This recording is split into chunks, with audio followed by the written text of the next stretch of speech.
This is Eastmans Elevated podcast. I have on great guests that are really knowledgeable, consistently successful. We're able to dive deep down the rabbit holes of these different subject matters of shooting, of physical fitness, of mental toughness and drive. All the different skills that make up a complete hunter that you can become. Here's your host, Brian Barney. Hey, what's happening, guys? Got a brand new Eastmans Elevated for you. So this week on the podcast, I have on Cody Dettmann. So Cody's a young go-getter that has harvested a couple absolute giants the last couple years, giant bulls, that is.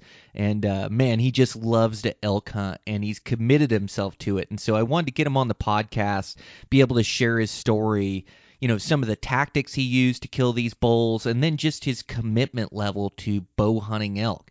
I think it's a really important story to get out there, and he was kind enough to come on and share it so we can learn from his success and hopefully be able to mimic it.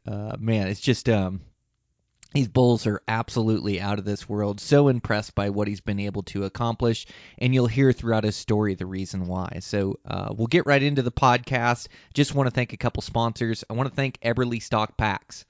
Eberly Stock has been supporting me for the last handful of years, and I'm really impressed by their packs. They build a durable pack. It's a good price point, packs the weight well, and they have different packs for all your different needs. And so, you know, I've kind of come up with some of my favorites that I like to use. So I really like their kite pack for day hunting. It cinches tight to my back. I'm able to hunt with it on. I use this pack a ton anytime I'm day hunting, and can even stretch it for an overnight trip to be super light. The next pack, I like their brand new Kite 4800. I've been using this for expedition trips this year and really like it. Really like the way it cinches down and hunts, and then it comes in at a great starting weight. So you can check out that pack. I also like their little big top. I'll use that for smaller, like 3-day trips. It cinches tight to my back, hunts really well, packs the weight really good. So I enjoy that pack as well. And then I'll also use their Destroyer pack for expedition-style trips. Also, the guys around the office really like the mainframe. They really like the Vapor series, how you can change from a 2,500 to 5,000 to 7,500 cubic inch bag on there. It's a real minimalist setup, and I've used this over the years as well and really like it. And that mainframe really packs weight well, so when you're packing out an animal, it's great for that. And so I'll use that pack for packing out or for these expedition-style trips. But Eberly Stock is just making great packs, great price point, really durable. Check them out over at Eberly Stock. I also want to thank Kryptek. Kryptek has come up with the best gear system that I've ever used. And they make technical mountaineering gear, but I really like their camo patterns as well. They have this Obscura transitional, and I swear every photo I look at, I blend in the best out of all camo patterns in every different environment. It really incorporates a lot of tans. It has some greens in it as well, but it just blends in so good across the West, and I think it gives me a real advantage bow hunting and getting close to these animals and being undetected. Again, that camo pattern is Obscura transitional. They have some other camo patterns that are great as well, but that's the one that I really prefer and really like. So with their system, you know, I'm set up for early season. They have hot weather gear that really breathes well, is super lightweight, all the way to mid-season, and now we're into late season, into November, and I'm going to count on this gear to keep me warm and keep me safe out there. Everywhere from insulating layers, puffy pants, puffy jacket, to great shell gear. I really like their soft shell jacket as well. And some of the best pants in the business. Like I just have a different pant for every different hunt that I'm going to go on. Their gaiters are next level. I really like their gaiters to keep my lower end dry. You know, they also have like a pair of rain pants, and I've just figured that I just don't like hunting in rain pants. They're so restrictive. I'd much rather use like a good set of pants and then a set of gaiters. But they do have a good set of rain pants that are like great if I'm ever riding out super wet conditions or have a super wet hunt that I need to go on. Definitely have those in my pack. So make sure to go check them out over at Kryptek. I also want to thank Outdoor Edge Knives. Outdoor edge knives are a replaceable blade knife that I can do an entire deer on one blade. I'll usually change out my blade once on elk, but I can do everything. I can skin, pull the quarters off, bone the quarters, take the head off, like everything I need to do with an outdoor edge knife. And their replaceable blade knives are just built a little bit burlier, so they're great for like getting the hip joint in the back quarter off. They're great for getting the head off, where you're not going to snap one of those blades or something of that nature, and they keep a really good edge to them. So these replaceable blade knives have just changed the game for me, where I don't have to carry multiple knives, I don't have to carry a sharpener. They really do well for me. I'm super impressed by these things. So if you're in the market for a new knife, make sure to go check out Outdoor Edge Knives. I also want to thank Black Ovis. Black Ovis is an internet retail shop that has absolutely everything you need for your next hunt. They carry all the top name brands as well as their own name brand. They have a super knowledgeable staff. You can call up, get your questions answered, and it's just a great way to save some money. With our promo code, you can save 10% on your order by putting in the promo code ELEVATED10. And also check out CamoFire. CamoFire is a great app that you can get where you can save a pile of money. They have 80 new hunting deals that come up every 24 hours, highly discounted gear. You save a pile of money on some great stuff there, so check them out at CamoFire. And over at Eastmans, we're coming into tag season. Make sure to check out our Tag Hub 2.0. We've revamped Tag Hub, so it's a bunch of great information, and it's real organized manner, and it like also we've incorporated a mapping system into it.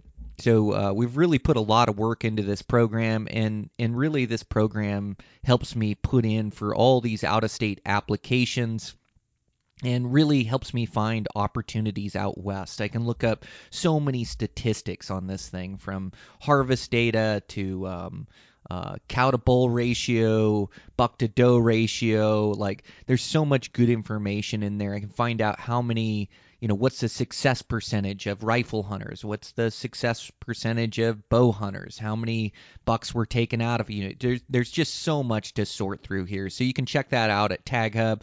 Put in the promo code Brian. Will save you a little bit of money on that thing.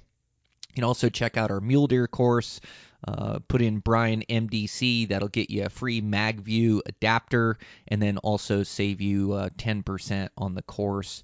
Check that out. Check out our new Beyond the Grids. I saw Ike's new episode dropped. He's got elk episode on there, bow hunting, and then finishes with a rifle on that thing. So a bunch of good episodes on there. There's a couple of mine on there from last season. If you haven't caught those, check those out.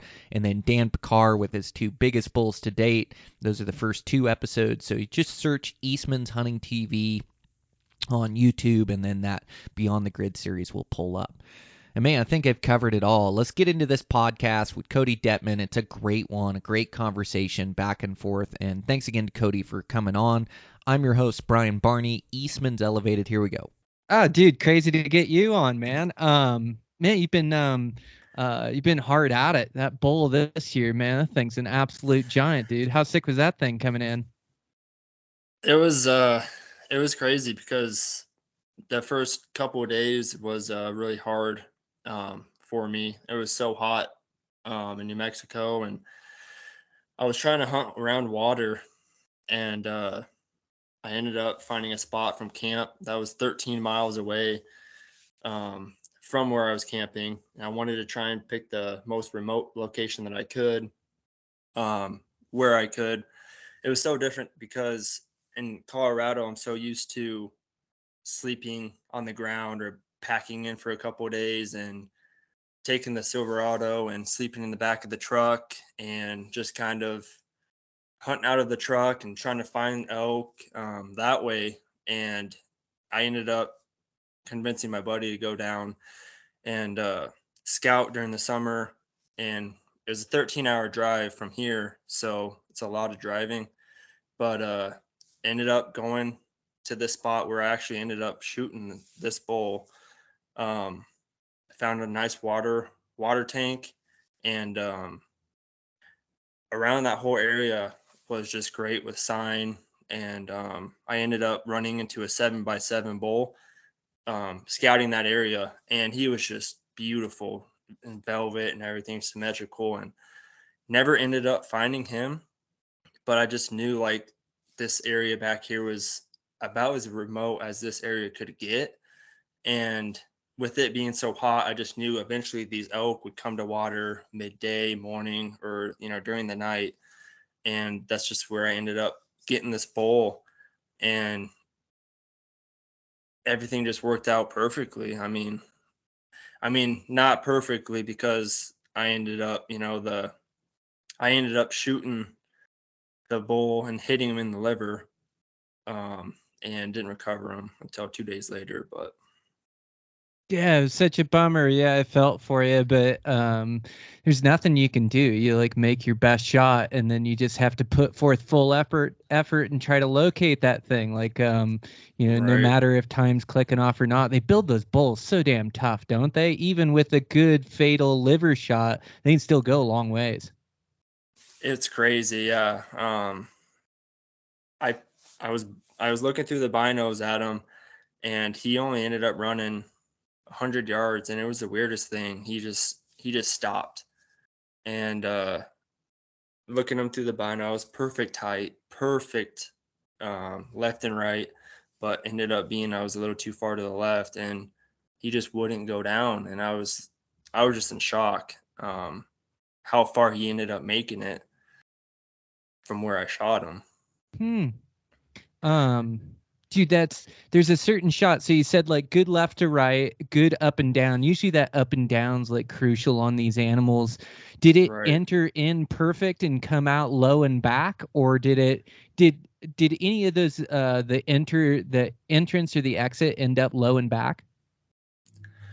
So the exit was, yeah, it actually was low Yeah. and back. Yeah. Oh, dude, it takes him forever to die with that shot. I don't know why. Like I have 12 ringed him, like exactly where I'm aiming, halfway up the body, zipped him right through that spot, and that arrow comes out low and back. And man, I had a bull one time that was like alive the next day, and I didn't get much blood on him. I got an entrance and an exit, and like dude, I like lost the blood trail coming up and out of there at about 100 yards or so, and I finally started piecing the blood together the next day. But that night I lost the blood trail, and then like went and kind of tried to make a grid search. Next day I ended up like just tracking drip drop to drip drop, and then came across that bull, and he was still alive and stood up, and I gave him another arrow that's like alive like 10 hours later or something, dude. Just wild.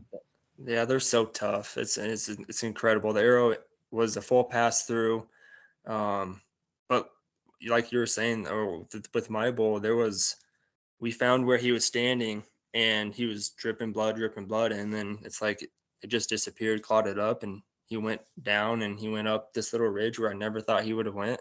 In the condition he was in, I never thought this bull was going to go uphill. And he ended up going uphill, and according to my Onyx, I was 300 yards at the closest point, and it was just so thick in there that I wasn't going to run into this bull, and it was like a needle in a haystack. I wasn't going to run into him unless I came up right on him, because there was no blood. Mm-hmm. So Yeah. it was tough.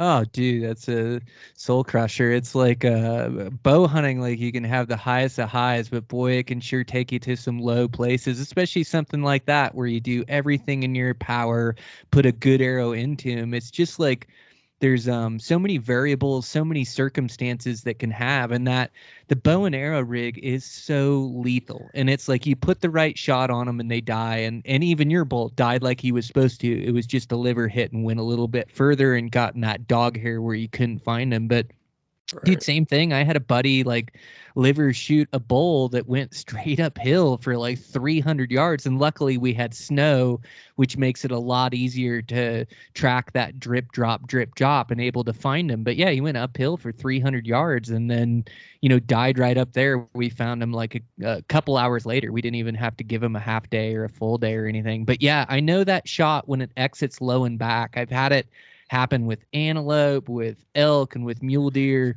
Like it just takes them a while to die. And just like you said, man, those elk are like the most difficult species on planet Earth. Like they really take a perfect shot to like kill them quickly. Like they're just tough animals. I agree, and I think that's why I just love chasing them with my bow. It's so it's so primal. Like I'm an old soul, I guess. Like just thinking of like how they used to do it back in the day and how we're doing it now, and it's a lot more modified nowadays, but it's awesome. Like in my opinion, there's nothing like hunting an elk with your bow, getting into bow range and figuring them out, and it's just I don't know, it's something I just have a deep passion for, and I love every bit of it. And like you were saying, the lows and highs. I was in an area where I wasn't able to text my wife. I wasn't able to call her. I was texting her off the inReach. There's no service anywhere. And I've never been so low on a hunt. Yep. And then coming up on that bull, after I let the bear, the bear was on him. When was that? The second day I found him, and I came in the next morning when it was safe. But coming up, finding him, it was just like I could close that chapter. I could have a sense of relief. Like I knew in my gut that bull had expired, and it was just eating me alive. Like a feeling I've never felt before, that he was expired, like, and he was somewhere out there, and I just had no idea where he went. Oh, dude. Yeah, it'll make you question everything for sure. But you are right. Like, some of the gear has changed, but the essence of the hunt is still the same. And there's nothing more thrilling and more challenging than chasing these bull elk. Like, I've got, a bunch of buddies that, work year round at being proficient with their bows and hunting hard. And even those guys like put a bunch of days and time in, and it's just not a given. It's like, the essence of it is still the same, and it's still so challenging. And while our gear has changed, so is the animals too. It's like there's more hunting pressure. They know what humans are. There's so many different factors that play into it, so it's still like as challenging as it gets. But yeah, I know what you mean about that low feeling. I definitely been there before. Bow hunting will take you there, but I mean, I think that's why the highs are so high as well, But yeah, good on you, man. You've become a really good elk hunter in a short amount of time, and it's definitely like due to your passion for it and love for it. So you're like based out of Colorado there? Yeah, Northern Colorado, Fort Collins, Denver area. Okay. I just, I grew up hunting with my dad at the age of 12, and I just turned 30 this year. So I've been doing it for 18 years, I guess. I didn't have my first tag until I was 12. So I was probably out with my dad at 8 or 10, and I just dove straight in. I mean, I can't thank him enough for showing me the ropes and kind of like just showing me what it was all about. I mean, I can remember in high school and in middle school, teachers and football coaches even would get upset because I would be gone in September elk hunting with my dad. And, there's football games where I wouldn't play because I was out hunting with my dad. But it's just something I fell in love with at such a young age. And I can't thank him enough for showing me the ropes. And I'm not Yeah. able to hunt with them as much nowadays, but I learned a lot from him. And I think coming home empty-handed so many times, I mean, there'd be years where we wouldn't even see an elk, and not giving up and just wanting to learn year after year and figuring out these elk and putting it all together like a puzzle. I feel like I'm starting to get reap the rewards now because I've stuck with it and I've learned so much, and I've learned from all the mistakes I've made, basically. Yeah, that's how you do it. It's the school Yeah. of hard knocks, right? That's so great to have your dad, like the mentorship and time you got to spend with him, and to teach you what he knows about him, and then like you say, 18 years of hunting elk, like there's definitely nothing easy about it. It's like you've committed 18 years being so passionate about chasing these elk, trying to learn everything you can learn. And it is like this combination of learning from other people, but really like the best teacher is experience, like you're talking, and failing and learning from those failures, because they sting and they cut deep. But that is like the crucial part of like bow hunting and bow hunting elk, is like learning from that. But good on you, man. It's like definitely had mentors like your dad, but really self-taught, just committing yourself to the craft. And it's like more about the knowledge that you gain than the tags that you draw, or than getting lucky. And it's this knowledge that you gain, and also like learning how to close deals, or like learning how to seize opportunities. Like when you get opportunities, getting really good at like coming good on them, like making those shots or making those stocks. But it's not something that you learn in one season or even a few seasons. Like, man, it is a lifetime commitment to really learn and get proficient at hunting elk, isn't it? Yeah, it's amazing. I was able to kill my first bull in 2017. So I mean, it took me a long time to figure out, and I ended up, so how my dad showed me how to hunt was we would go sit little meadows and active game trails and water holes and wallows, and it's totally different from the way I hunt now, which is crazy. But we would, set up in a little triangle and throw out some cow calls and just try to get something to come to us. And um, I ended up finding a good spot by myself and put 3 or 4 trail cameras into this little meadow where they were coming into. And I took my turkey blind and I set it up there about a month before season in 2017. And these elk were coming in every other day, every day, and I was able to take the first week of September off. So I had that the extra day for Labor Day, which ended up being 9 or 10 days elk hunting. And I said, I'm going to sit in this blind for 10 days straight. Something's got to give. Something's going to come in. This is how I'm going to kill my first elk. And opening day at like 7:21 p.m., I remember to the dot, a 4-point bull comes in the last 45 minutes of light, and I got my first elk that way. And then ever since then, I've kind of adapted and made my own hunting style from that.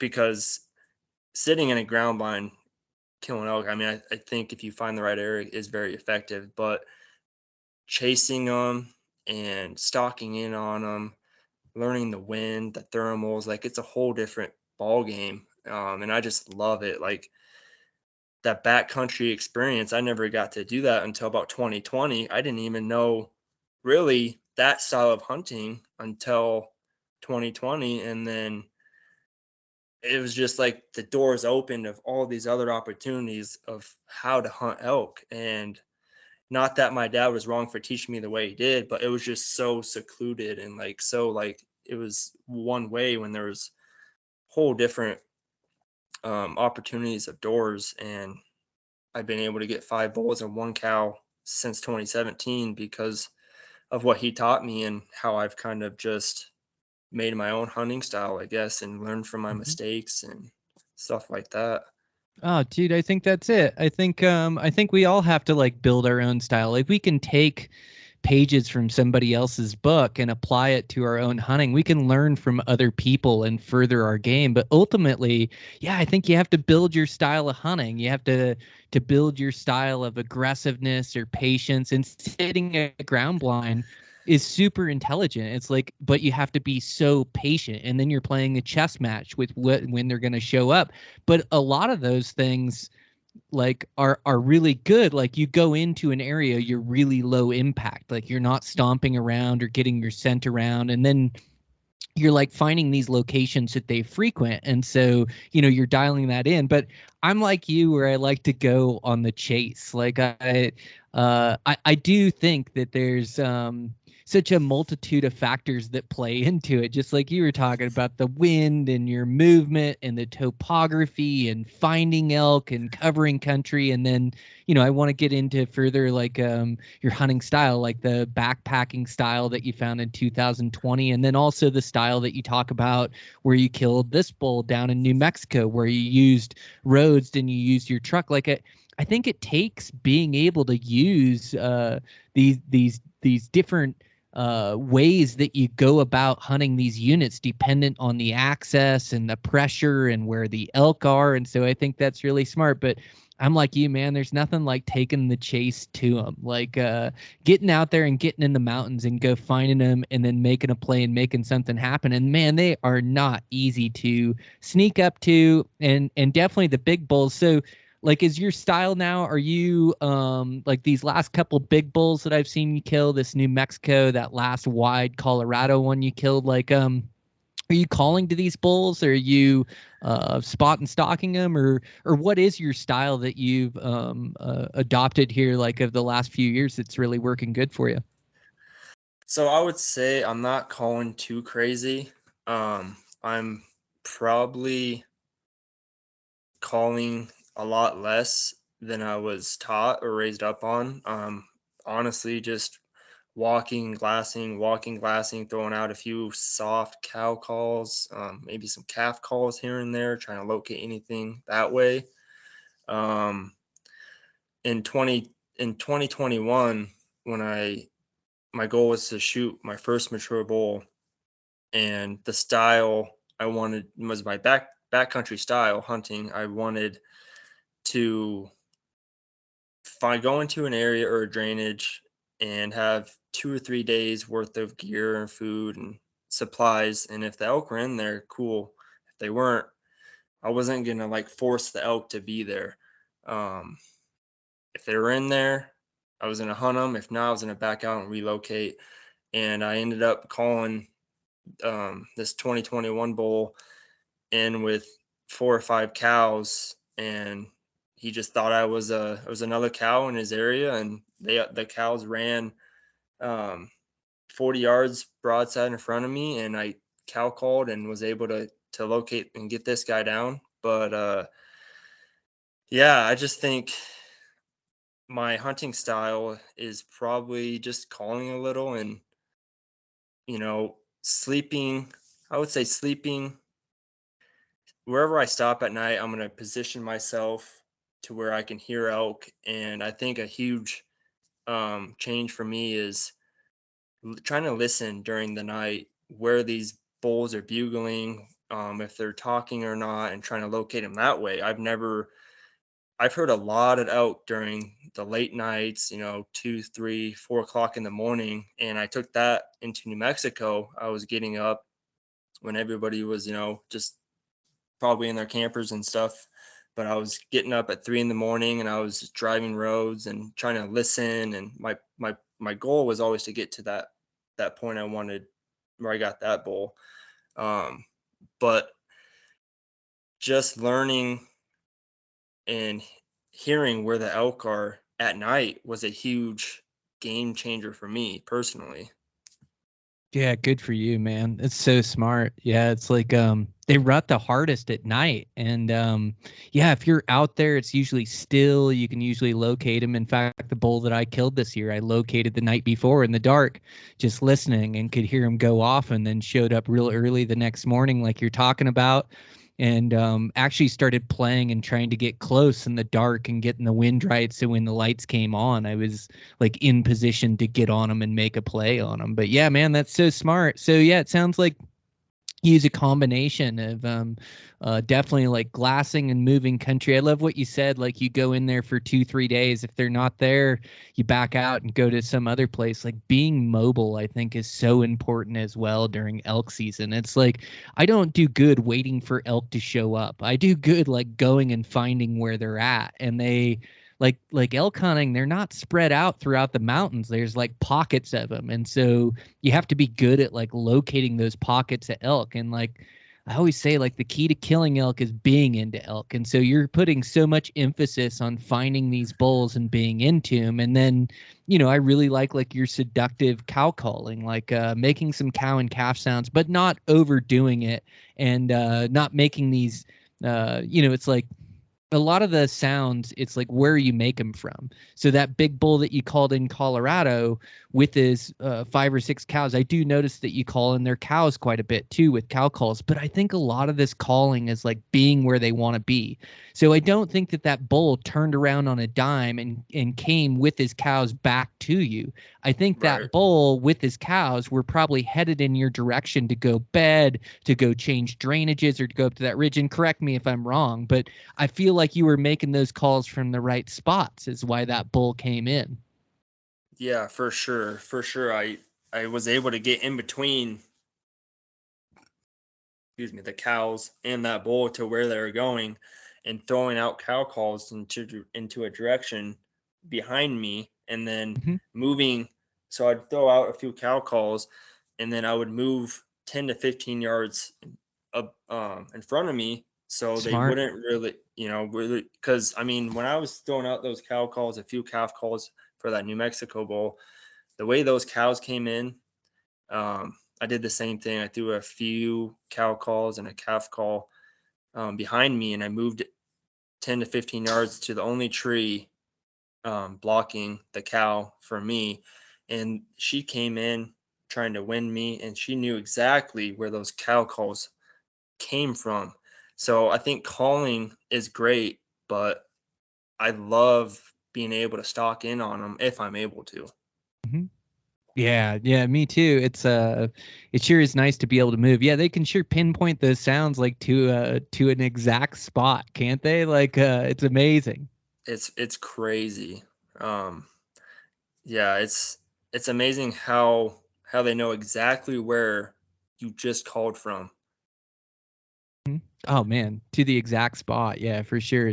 So yeah, that's pretty wild. That's like really good tactics using that you're using for these elk for sure. And I love like your backpacking style. I think that's so effective.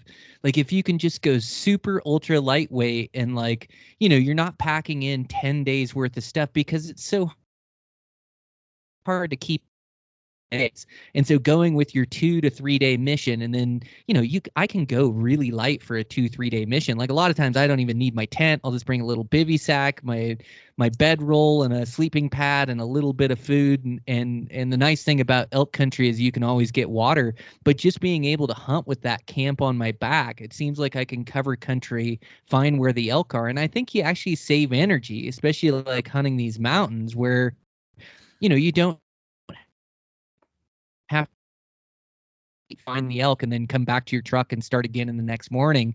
Instead, you just like sleep wherever you end up. So it seems like you end up putting on less miles. You just have weight on your back the whole time.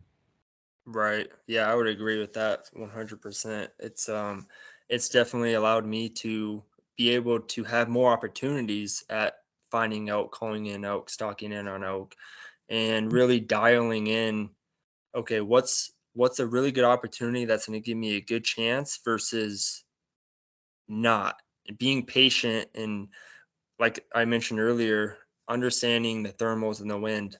That's something that's a rabbit hole in itself, I think. I mean, there's so much to learn about that, and I still have so much to learn.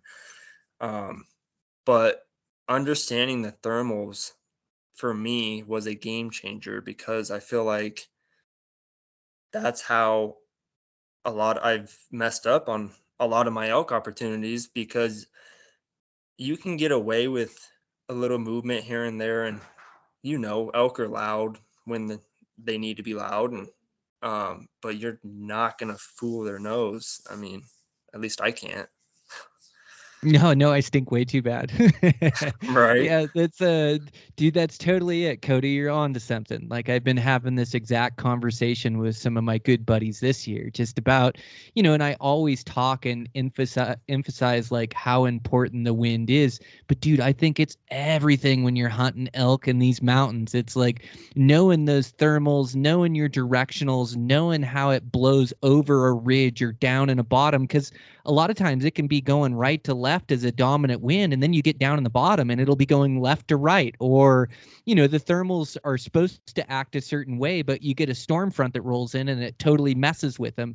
Or just knowing that those winds are so fickle from 8:30 to 10 o'clock in the morning that you can't get a good consistent win. And no matter how hard that bull's bugling, it's just like, oh, just hold off and just wait, because there's nothing like an evening downhill thermal when you find a bull and he's out in an open park and you get to make moves and go kill that thing. So I've been having that exact conversation with my buddies that have had a bunch of close calls this year, and some of my buddies even killed some great bulls, but just talking about just this importance and the higher understanding of the winds. And when you can really dial them in or know when to go in and when to hold off, like, man, I think it's the whole reason why I killed my bull this year, and the whole reason why I got close to a bunch of different elk, and the same why a lot of my buddies are successful. It's like, man, and just like you said, we're all just still learning. And as much as I know and I've committed to understanding the winds, it can still always throw me a curveball. And so, yeah, I think I'm just trying to get better at it as well, because I see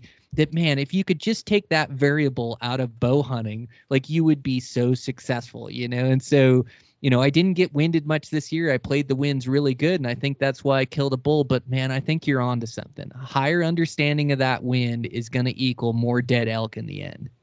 For sure. And being patient and not forcing, you always want to force the wind to do something. But I mean, the wind can change when a bunch of clouds come in, cloud coverage, depending on what area you're trying to hunt, the shaded parts of the mountain. I mean, it's a rabbit hole. I mean, it's something I never really dug deep into until I started backcountry hunting.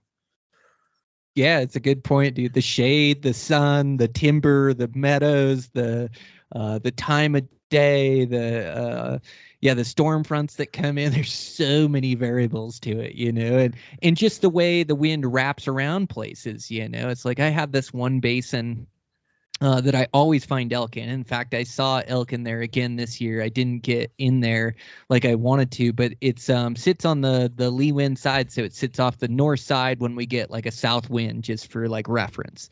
And there's always elk in there, and I dive in that drainage, man. I dove in there 3, 4, 5 different times after elk, different times of the day. Thought I had a decent wind, thought I had decent thermals, and get down in there and I get winded, and it just like it swirls around so bad in there. And so I finally learned my lesson after I blew so many elk out of there.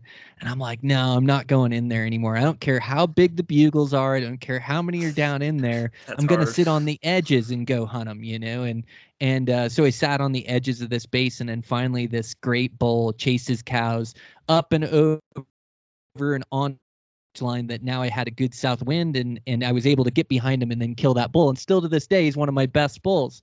But it's like I had to figure that out with that drainage, and I had to fail at going into that drainage multiple times, and just knowing how bad that wind swirls around in there. So I think there's places like that in the mountains too, where that wind will just get in these bowls and swirl around, or there's just places where it's low percentage where you have to be patient. And you said it a couple times, man, it's so difficult to be patient, especially when you got a bull bugling at you and you got all these things going through your head. What if somebody else finds him? What if somebody else hears him? What if he disappears? Like, you playing all these scenarios, but ultimately it's like the wind has to be right. You can't fool their nose. And so you've got to try to take that variable out. And there was a bull this year that was screaming his head off from 8:30 till 10:30 in the morning, or 9 o'clock when I stopped chasing him.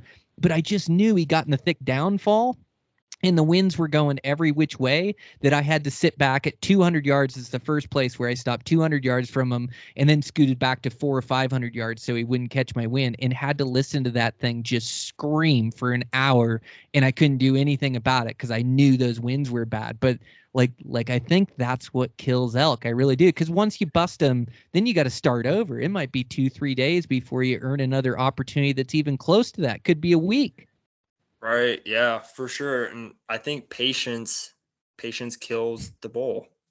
I mean, it it's crazy. So opening day, New Mexico. Um, I I passed on a spike, and which is crazy because in Colorado you can't shoot a spike, and it's not like I was going out there to shoot a spike, but since 2017, being able to fill the freezer full of this lean organic elk meat that I've never had to experience, and it provided the wife and I for about a year, not going to the store and buying hamburger and steak, and being able to like provide for ourselves it was an unbelievable feeling. So I've never passed on an elk. So that was hard for me. And so later that evening, I actually ended up calling in a 5 point, and I was knocked up, had the wind perfect, and he came in 10 yards frontal.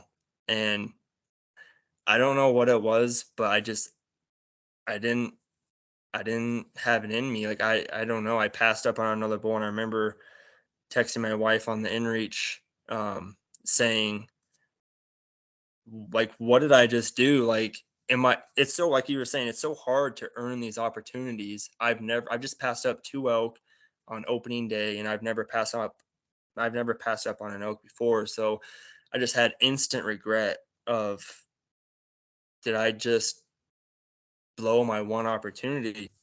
And she is awesome. She hunts with me, and she is she just gives me encouragement and helps me when I'm at my lows. And she was just like, you're on day one, you're already getting into elk. You drew this tag that I'm probably not going to ever draw again, because it's really hard to draw in New Mexico in general.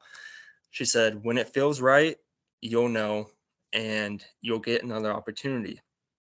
And it's just crazy because my goal for that hunt was never in a million years was to shoot a 350, 360 bull, but I wanted another mature bull with my bow, whether it was a big, nice 5 point or, a good looking 6. Like, I wanted a good mature bull, and I was rewarded for, I guess, passing up and earning my opportunities. But yeah, sorry to go off topic there, but I'm just like, it's weird passing up on animals, knowing you're gonna get more opportunities if you just stick to it.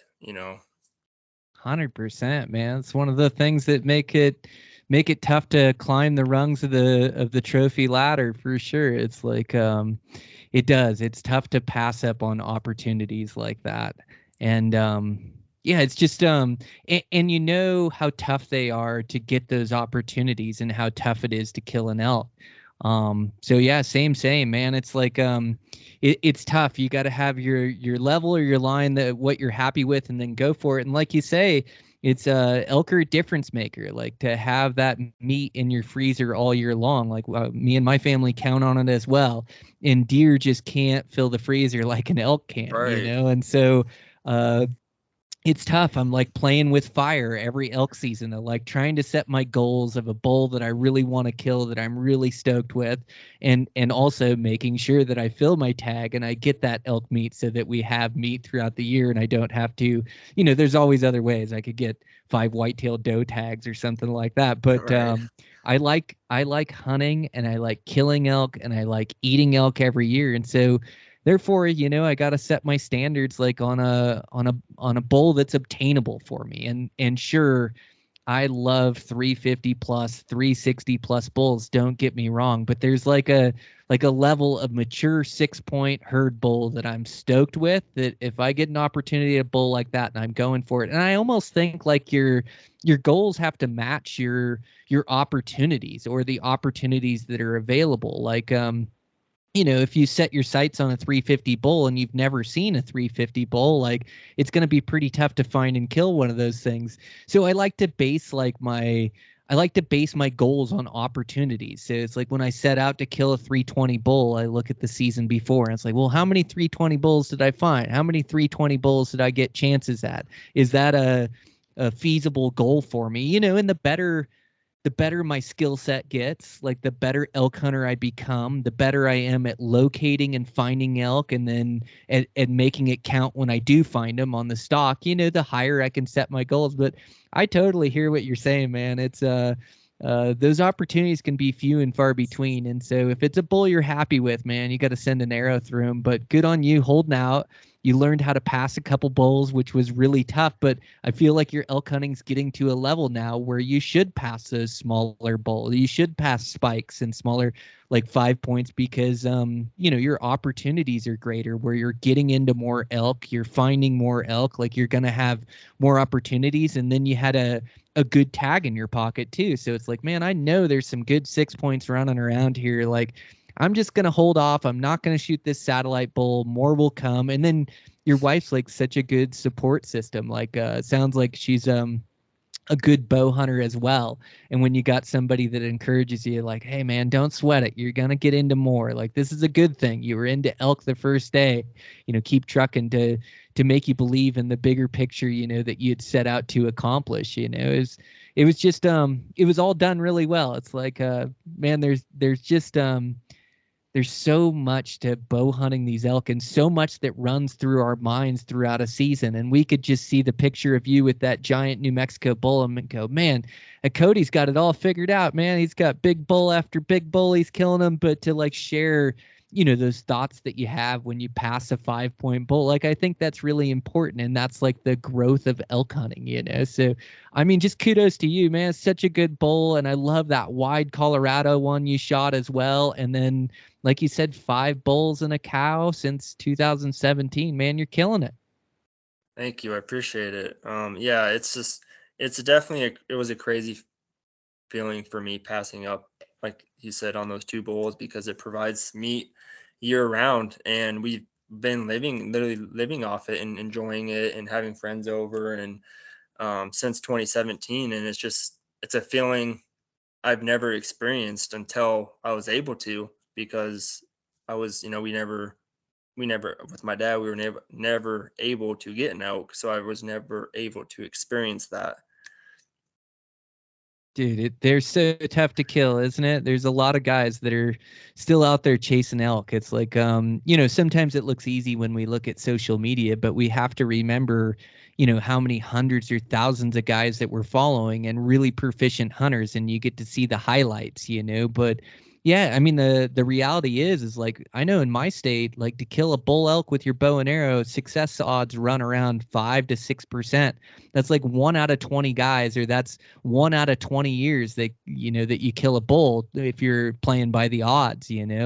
But it is just about learning and paying our dues and building our skill set and being better. And when you come in with those skill sets, it's like, man, it's just elk start to die, and so it's an obvious like testament to your hard work and dedication to hunting elk, man, because they just don't come easy. Yeah, for sure. And I think preparing myself when September's over, um, like in the gym, staying in shape, like I think everything comes hand in hand, shooting my bow more than I ever have, building that pressure and capitalizing on it when the time comes. And I don't know about you, but dealing with that pressure, I feel like I love the pressure of filling the freezer every year and thriving under the pressure and making that shot. And I think a lot of bow hunting is being mentally tough too. Dealing with the lows of lows and coming back up on the highs, and then you might go back down again. And just dealing with all of that is adventure in itself.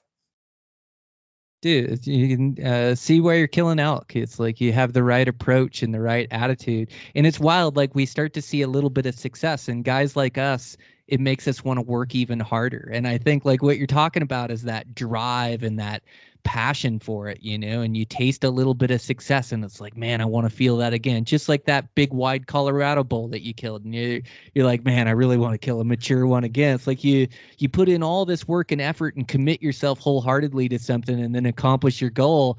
It's like, well, that isn't it. Like now I want to work really hard and do that again. I want to climb Everest again. So dude, all that stuff you're talking about, like that's exactly it. The stuff you had mentioned before, the 12 hours to go run scouting trips down there and starting to figure out where the tracks are. And then like, your strategy of like, oh, okay, it's hot and it's dry here, they're going to be around water, got to find water with sign in it. You see the 7-point in velvet, and it leads you to the bowl that's behind you ultimately. And then yeah, like that, all that stuff, the physical fitness and the shooting are so key, but you're spot on when you say mental toughness is where it's at, being able to ride the lows and the highs. And I think a lot of that goes hand in hand with mental toughness, like, making yourself go to the gym and making yourself get those workouts and being physically fit. Like that builds that mental toughness. And then, it's all your 18 years of experience, a lot of failure in there and trying to figure out how it's done and how you're going to do it.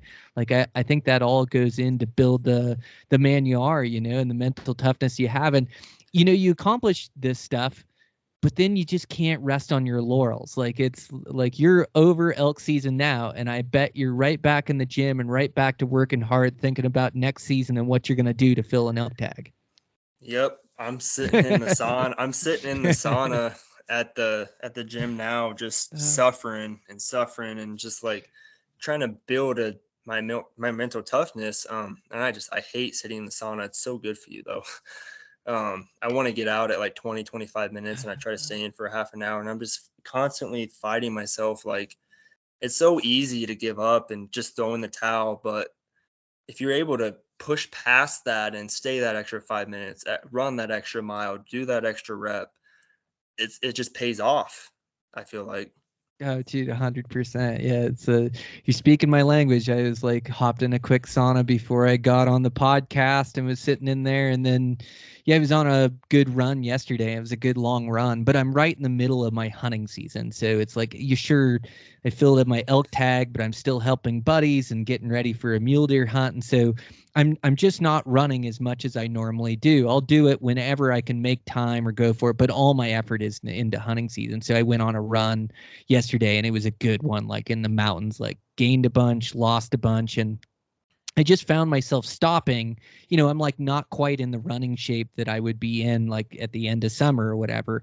And I just found myself like stopping more than I usually would. And I'm not like dead tired, or I'm not, it's just a big climb. My legs are on fire. And then like just talking myself through it, going like, man, there's a lot of quitting you today. You just like having this inner dialogue with yourself with like, okay, all right, I'm going to make this next climb and all the way back to the truck, whatever it is, the 6-7 miles back or whatever. And I'm not going to stop, and it like, Right. you just like that inner dialogue, like that mental toughness, I think is a muscle that you have to continue to flex. It's not something you can just earn and then you have it for the rest of your life. Like I definitely think you do earn it and you do have it, but I think it's like a sword that you have to keep sharp. Like you have to keep challenging yourself and keep forcing yourself to do difficult things. And human nature is to take the easy way. And even us guys that are the hardest of souls, like we still have to flex that muscle and work ourselves and push ourselves to our limits. Like I think that's the key to it.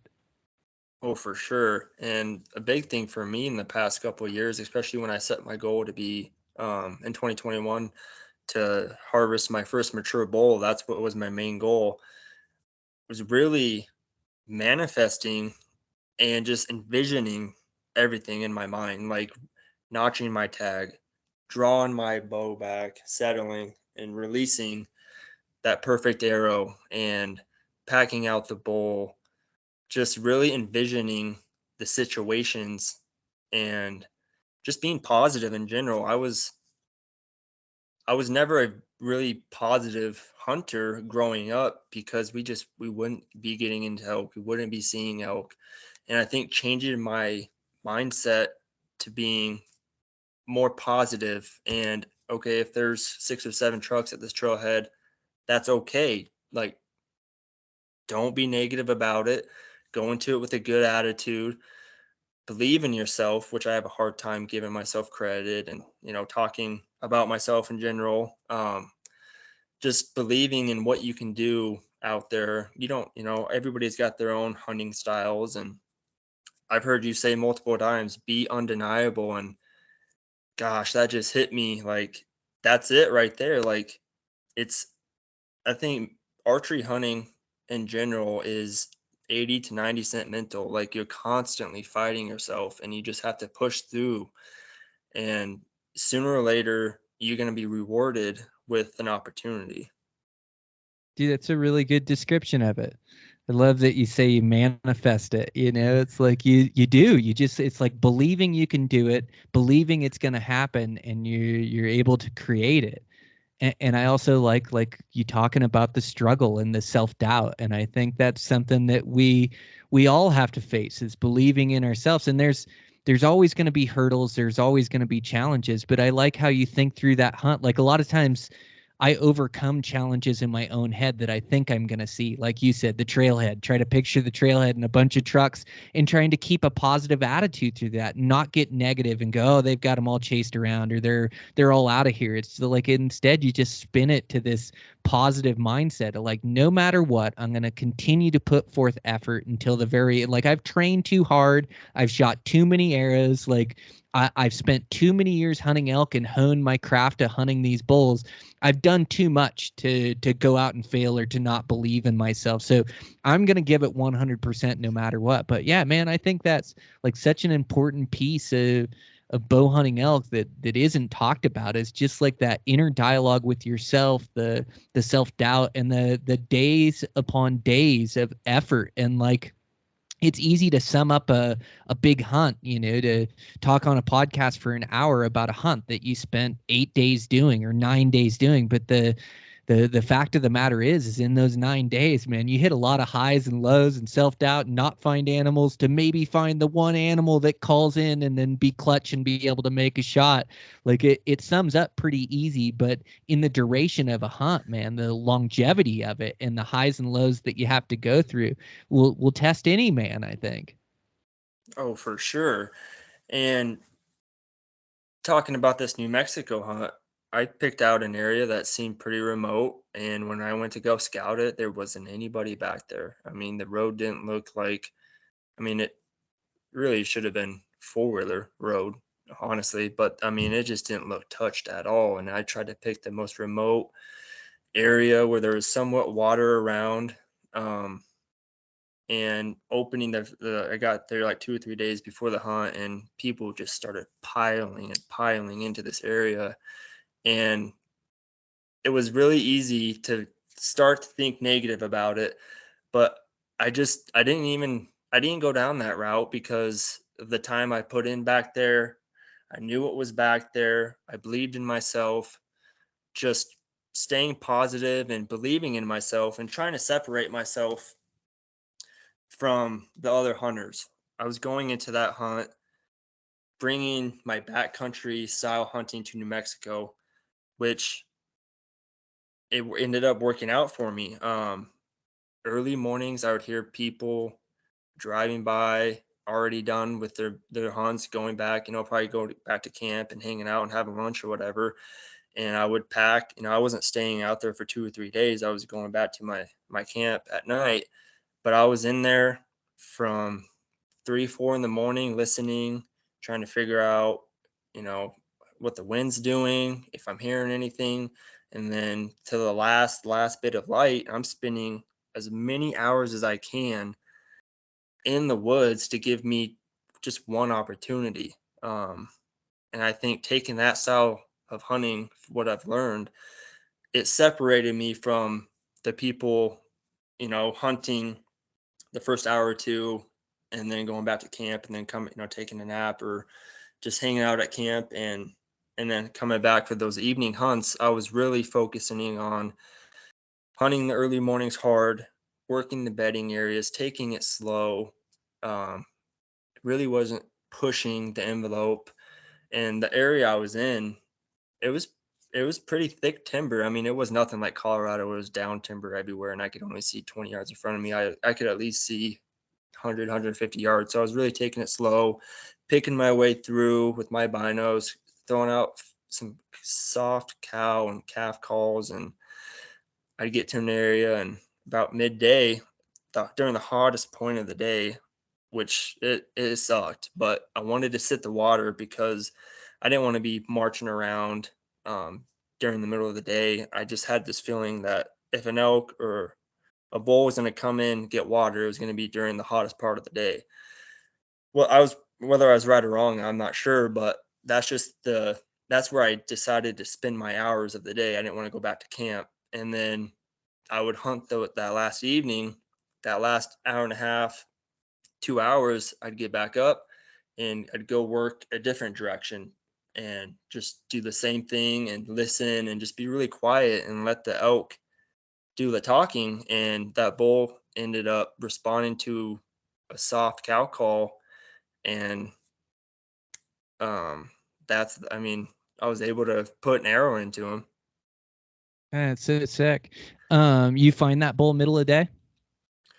So I found him the last hour and a half. I got up from where I was sitting on the water, and man, I can't tell you, like, my gut instinct just told me to go up over this little hill, look, and throw out a few cow calls and just be real simple and quiet. And I ended up doing that and gave it a while, and he ended up sounding off, and I had the wind perfect in my face, and I ran over there and played the situation slow, and I got up over this little ridge and didn't see anything, and I had one tree in the middle of this opening, and then it kind of went back to where the timber started getting thick, and I wanted to get to that tree, and I ended up seeing a cow right and I was about 10, 15 yards away from this tree, and the cow was coming right my direction, right to where I last called.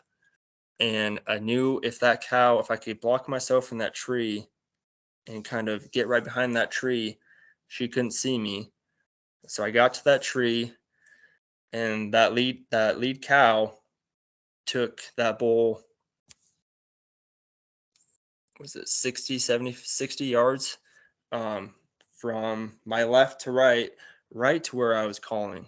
So I threw out a few cow calls and I ran to that tree, got behind it, and she led him right to me, and he came in bugling, and I didn't have time to sit there and like look at his antlers. I just knew from he's a big body, wide, and I saw him moving his head through the trees, trying to get around the trees with his antlers, and I'm like, this is it. Like, this is my opportunity at a mature bull. And when I walked up on him, I had no idea he was as big as he was, but it just ended up working out. Oh, it's a good surprise when they're bigger than you thought when they grow on the ground. That is like such a good bull, man. Yeah, it's wild. It comes down to like all these decisions we make. Like, if you would have called and not moved from that position, who knows? That cow might have walked right into you and spotted you, and it would have gone haywire. If you wouldn't have hiked up that hill, or if you wouldn't have been in that area, like there's so many things that have to come together to make it happen. But it's wild when it does come together. Yeah, I think I could, I tend to really go hard for elk morning and night, and I have to like get on their schedule. And so like I hunt them hard when they're on their feet in the mornings, I hunt them hard in the evenings when they're on their feet, and then I look for them at night, and I use like those early mornings like you did and the late nights to like locate parties of elk or bugling bulls. And then during the day, like I do catch naps in the middle of the day, and I don't really go after these elk too hard from about 10 till 4 o'clock. Now, I've heard some guys like Dan Baccar was saying he kills a lot of bulls middle of the day. Remy Warren was telling me the same thing, that he kills bulls like 12 to 2. So I think, my system definitely works for me, and who knows, it could be area to area as well. But, I have ran into those bulls that are bugling middle of the day. And I think your tactics, kind of working through some of that timber and soft cow calls, and also just continually putting effort to try to do everything you can to create an opportunity. And I tend to like not do it in the middle of the day, because I feel like in the areas that I hunt or in the downfall timber, it turns into low percentage, where I ended up spooking that bull and not getting a chance, where if I just would have waited in the evening, he would have been out in a park and out in a place where I could have killed him, And so that's kind of the way I view it. But with that same breath, I think I could take a page out of your book and a page out of these other guys' books, where I kind of work some timber where I think might be conducive and throw out a couple cow calls and see if I can get one of these herd bulls to light up. I think it obviously is a good tactic. You use it, these other guys use it, and kill bulls middle of the day. But it's like we started the conversation, you kind of have to build your style, and it's going to be tough to teach this old dog new tricks. But I definitely think I could take a page out of your guys' book. Man, you're just on a roll. Your bull this year is he's beautiful. He's a stud. Yeah, I've got a good run going for sure. That spot and stock style just works for me for those herd bulls for sure. Yeah, and he's a killer bull. He's like, doesn't have the typical shape. Like, I love the ones with the big back ends, and this one was all big in the front end, like giant eye guards that go over 20 inches and giant thirds. And then, like a big 5x6. So like a 5-side never scores very good, but I love the look of a big 5-side, like the same as I like the look at like a big 3-side on a mule deer. And he had a big growl of a bugle, and able to outsmart him and about 15, 20 cows and a couple different satellites. So yeah, man, feels pretty good. I love every year, like chasing those elk is so thrilling, and it's always the ultimate challenge at like trying to kill one of those things. So yeah, I got a good run going and got elk meat in the freezer for another year. So I'm fortunate for sure, man. Heck yeah, that's awesome. I was gonna ask you, how do you find yourself dealing with the pressure? Because or do you feel pressured every year to put down these big mature bulls I feel like it's year after year after year, which is awesome. Like, how do you deal with that pressure, if any at all? Mm-hmm. Yeah, there's I definitely feel the pressure a bit. Like a lot of it's like to get or to make a film, when I've got a film guy going. But yeah, I do feel it. I try to just like enjoy the experience of hunting elk, the experience and the thrill. And I've been doing it long enough now to where I know that I'm going to get opportunities at these animals. Like, I know that if I continue to put forth effort, like I may go a couple days or even a few days or a week not getting into them where it's not going to happen. But eventually, like, I know elk enough and put enough effort into it that I know I'm going to get these opportunities. And so like how I deal with it is I try not to put too much pressure. Like I've got to kill a giant bull. Like I try to just get immersed in the hunt. Like I try to just get to where I'm like, man, I've got this time off and I'm hunting elk, what I truly love. Like I definitely don't want to shoot a small one and end it. Like I want to shoot for a big one where I get to keep hunting elk. And I just know that I put enough time and effort in, like I'm going to get those chances and those opportunities. And I also had the benefit of having really long seasons here in Montana. So our season is actually still open right now. And there's been great hunting in October that I've missed out on this year because I did arrow a bull. And I'm always happy to arrow a mature bull and super stoked with the one I killed. But yeah, I think it's just like that inner belief that you're talking about, that I just know I'm going to get chances and opportunities. And I just know I'm going to kill a big 6 point. Like I don't have to put a bunch of pressure on myself. I just know that it's going to happen. Like I'm going to get those opportunities, and then it's just working hard in the off season to keep that skill set. So, but I struggle with the same things you do with hunting pressure. And I just find that I'm just able to get away from hunting pressure, and I just have to keep that belief in myself that I can find elk and hunt elk really well, and that it will come together. So I don't know if I directly answered your question, but that's kind of how I think about it. No, that makes sense. And like you said earlier, to put it in perspective, 4 or 5% success rate, that's a elk or a bull every 20 years. And that's crazy. If you can consistently get an elk with your bow, that's something to be proud of, in my opinion. I mean, you work your way up the ladder, if you choose to do so, but I mean, it's something to be proud of, I think. Oh, dude, 100%. Yeah, likewise. Like what you've accomplished, is something to be proud of. Yeah.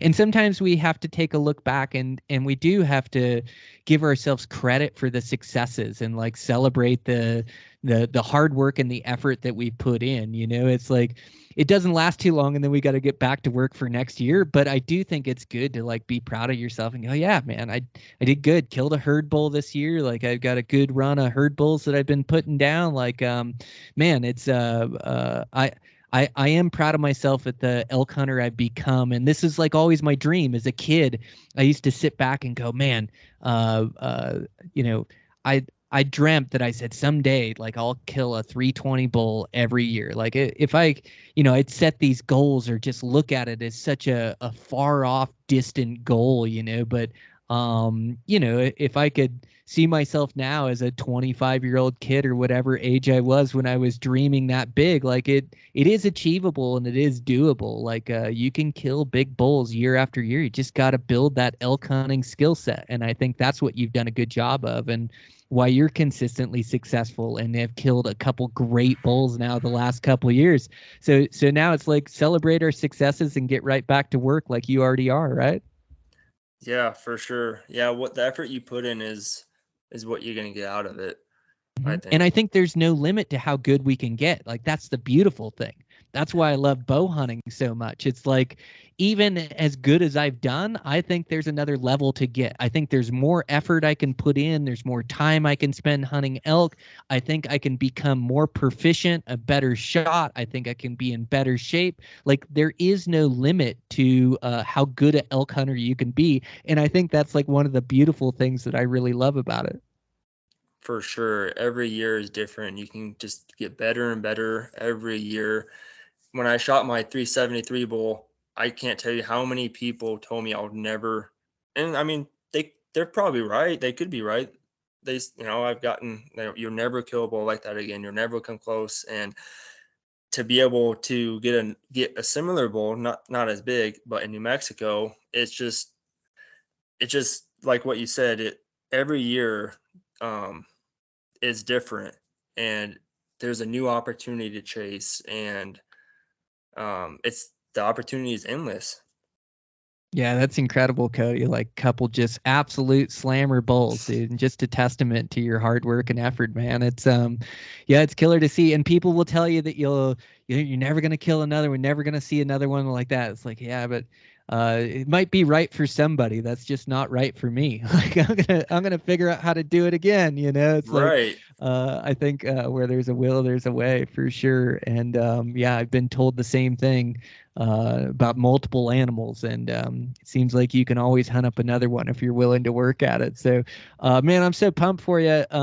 Couple great bowls, like you say, under your belt, and can't wait to see what you turn up in the future, man. They're like you're a really good, insightful elk hunter, and so I really enjoyed like the in-depth conversation and your willingness to share information. Thank you. I appreciate it. It was awesome to chat with you, and yeah, I can't thank you enough for what you provide to the hunting community, listening to your podcast. I mean, there's a wealth of knowledge for everybody to learn, and it's endless. There's always something to be learned. Yeah, thanks, man. Yeah, 100%. That's like where I thought you had such good insight and focus into your hunting, and definitely why you've killed a couple great bulls. So, man, keep after it. You've got my number. Reach out if you need anything. And yeah, really pumped to get to meet you, and talk to you on the podcast. And like you say, wish you nothing but success in the future. I know I'm gonna have you on again with another big bull next year. I appreciate it. It was awesome talking to you. Hey, any elk I'm happy with, and I can't thank you enough. All right, guys, that's a wrap. Fun conversation with Cody. Man, it's just it's really enjoyable to be able to dive into people's success and the reason why they're finding success. And it's no surprise as Cody works really hard to improve all his elk skills, his shooting, his map research, definitely in his scouting. And so, man, it all came together, and he's able to kill a giant bull or a couple of them back-to-back years now. So impressive. He's working really hard at it, and couldn't be more pumped for him and excited to get him on the podcast, as I really like having these new guests. Like I love having the reoccurring guests, like some of my buddies on here, and I definitely have a few of those written down that guys that I need to hit up and get back on the podcast. But I also like mixing in these new young go-getters like Cody. So thanks to him for taking the time being on. Thanks to you guys for the support of the podcast, listening in. Give us a review. It really helps out. So if you enjoy the podcast, give us a review on iTunes, Spotify, or a share on social media. Like, all that helps out and helps me continue to bring you guys good content and good guests, which, just going to keep working hard here as we're wrapping up hunting season and make sure that I get good next level guests on for you guys with good in-depth conversations. So thanks to you guys. Thanks for our sponsors, Eberly Stock, Cryptech, Outdoor Edge, Black Ovis, and Camo Fire. Thanks to Eastmans for all their support of the podcast. Again, that mule deer course, put in the promo code BrianMDC. Brian for Tag Hub 2.0. And then also, if you're trying to get on Black Ovis, you can put in the promo code Elevated10 and save 10% on your order there. So, man, we wrap up, get out this podcast here. Going to be taking off for a little bit. So it's a muley rut hunt. I've got a week-long hunt planned. And so super excited about that. We're going to try to film it. So I've got a new cameraman that I'm going to meet up here later today. And, have a week of chasing rutting muleys. So it's just a touch on the early side as it's just getting into November. But I really like this time frame for hunting bucks. So, gonna go give it all I got and see if I can't arrow one of these things and capture it for an episode here. So, super excited. I've already had some good muley hunts. Did one backpacking solo that I'll get on and record a solo podcast here on some of my adventures lately and hunting late season mule deer. But I had a great one. Solo backpacking trip where I was able to arrow a really nice 4. Went out with my daughter for a few days, and she was able to harvest a buck, so that was super fun to be able to share an adventure with her. And she made a great shot and put on good miles, good toughness, sleeping out in the dirt. It's just like, be able to share what I love with my daughter is pretty cool. So 15-year-old, so she keeps pretty busy, so really excited to get a few days to spend with her. So I had a great time doing that. And able to, I was listening to the Choose Strong podcast, which is a great podcast, but it's Sally McRae, and she was able to do the Grand Slam of 200s, and then in the last 200 race in the Moab 240, she was able to win it, and it was just really fun to listen in with my daughter. Just, the common tie between girls, and to be able to listen and get motivated by somebody that's so passionate, puts so much into their work, and to be able to run that, like what she went through on that race was just incredible. So really fun listening in, really fun listening with my daughter. So shout out to Sally. She does a great job on that new podcast. So it was a good listen for me and my daughter. If you have a daughter, it's a great one to listen to. But it was a really fun trip with her, and then I'm off for a week to hunt rutting mule deer, so we'll see what I can do, see if I can come up. I've already seen just a touch of rutting action, even though it is early, so yeah, I'm looking forward to it. I mean, I don't think all the bucks will be losing their mind or anything, but they're definitely starting to run solo, starting to cruise country, and maybe one out of every 5 groups of does will have a buck with them. So, yeah, really looking forward to it.